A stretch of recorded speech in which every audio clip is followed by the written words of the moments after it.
अगर आपके भी पासपोर्ट स्टेटस पर लिखकर आ रहा है applicant could not provide the sufficient document at the time of police verification, तो आपके लिए ये खतरे की घंटी हो सकती है। ऐसा क्यों होता है, आपको क्या करना चाहिए, सब जानेंगे इस वीडियो में। मेरा नाम अभिषेक है, आप देख रहे हैं मनी मैटर। आपका स्टेटस यही शो कर रहा है कि applicant does not produce the sufficient documentation in terms of police verification, तो इसका सीधा मतलब ये है कि आपकी जो पुलिस वेरिफिकेशन है उसमें पुलिस की तरफ से एक एडवर्स रिपोर्ट यहाँ पर लगा दी गई है।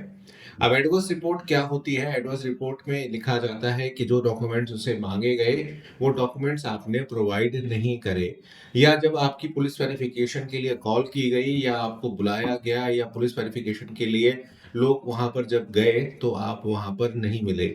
आपका जो एड्रेस था वो उस एड्रेस से मैच नहीं खाता जो आपने दिया। ये सारी चीजें इसके अंदर होती हैं। कई बार आपके खिलाफ अगर कोई आपराधिक मामला है, यानी कि आपका कोई कोर्ट केस चल रहा है जिसमें आपको बाहर जाने की मनाही है और उसकी इंफॉर्मेशन कंसर्निंग थाने को है, तो उस केस में भी एक एडवर्स रिपोर्ट लगा दी जाती है। अब अगर आपका आपराधिक मामला है, यानी कि आपके खिलाफ कोई कार्रवाई हो चुकी है, तो उस केस में तो आपको पासपोर्ट मिलना थोड़ा मुश्किल हो जाता है, क्योंकि जब तक कोर्ट का आदेश नहीं होगा तब तक आप पासपोर्ट अपना नहीं बना सकते हैं। जैसे ही आपको कोर्ट से आदेश मिल जाता है, आप अपनी तरफ से एक एप्लीकेशन दे सकते हैं विद कोर्ट का आदेश कि मुझे अब बाहर जाने की अनुमति मिल गई है, तो मेरा पासपोर्ट की प्रक्रिया शुरू कर दी जाए। तो ऐसे केसेस में पुलिस वेरिफिकेशन होके आपका पासपोर्ट बन जाता है। लेकिन अगर सिचुएशन कुछ ऐसी हो जाए कि आपका एड्रेस मिसमैच हो रहा है, या जो डॉक्यूमेंट्स आपसे मांगे जा रहे हैं वो आपने नहीं प्रोड्यूस करे हैं, या कोई भी ऐसी सिचुएशन अगर आ गई है,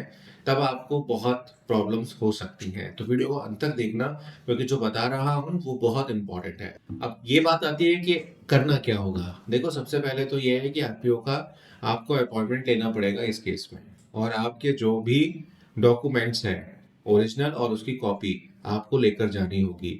साथ साथ आपने जब पासपोर्ट अप्लाई किया होगा तो आपको एक रिसिप्ट मिली होगी, वो रिसिप्ट भी आपको लेकर जानी होगी। ध्यान रखना, ओरिजिनल जरूर लेकर जाना साथ में। आरपीओ से मिलने के बाद आपको रीवेरिफिकेशन की एक रिक्वेस्ट यहाँ पर डलवानी होगी। अब यहाँ पर रीवेरिफिकेशन की जब रिक्वेस्ट डलेगी तो पुलिस वेरिफिकेशन आपका दोबारा से यहाँ पर होगा। अब आपको ध्यान रखना है कि जो गलती आपसे पहले हो गई, क्योंकि वहां जाकर आपको पता चल जाएगा कि बेसिकली गलती आपकी पुलिस वेरिफिकेशन के टाइम पर क्या हुई थी। अगर वो आपको बता देते हैं, वैसे वो बता ही देते हैं कि ये प्रॉब्लम थी, इस वजह से आपका जो पुलिस वेरिफिकेशन है वो नहीं हो पाया, तो उस केस में सबसे पहले आपको उस डॉक्यूमेंट को तैयार करना है जिस डॉक्यूमेंट के ऊपर उन्होंने आपत्ति लगाई है। अगर आपका आधार कार्ड में नाम अलग है, या आपका एड्रेस अलग है, या आपके पैन कार्ड की कहीं कुछ प्रॉब्लम है, या एड्रेस से रिलेटेड कोई भी प्रॉब्लम है, तो सबसे पहले आपको उसको ही दुरुस्त कराने की जरूरत यहाँ पर रहेगी। अगर आप उसे सही नहीं कराएंगे, दुरुस्त नहीं कराएंगे, तो अगेन आपको वही प्रॉब्लम होगी जो आपको पिछली बार हुई।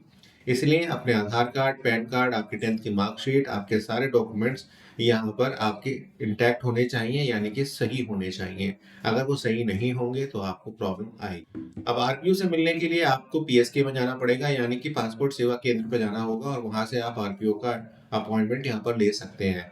ऐसे में आपको आरपीओ से मिलना बहुत ज्यादा जरूरी है, क्योंकि कई बार क्या होता है कि कुछ पुलिस वेरिफिकेशन में कुछ लोग वो अपनी तरफ से भी कुछ क्लॉज लगा देते हैं जिसका कोई मतलब नहीं होता। तो अगर आप उनसे मिल लेंगे तो हो सकता है आपको रीवेरिफिकेशन कराने की जरूरत ही ना पड़े, और आपका जो मैटर है वहीं पर सॉल्व हो जाए। तो उम्मीद करता हूँ ये वीडियो आपको पसंद आई होगी और आपकी क्वेरी का जवाब आपको मिल गया होगा। इस वीडियो को अधिक से अधिक शेयर करें।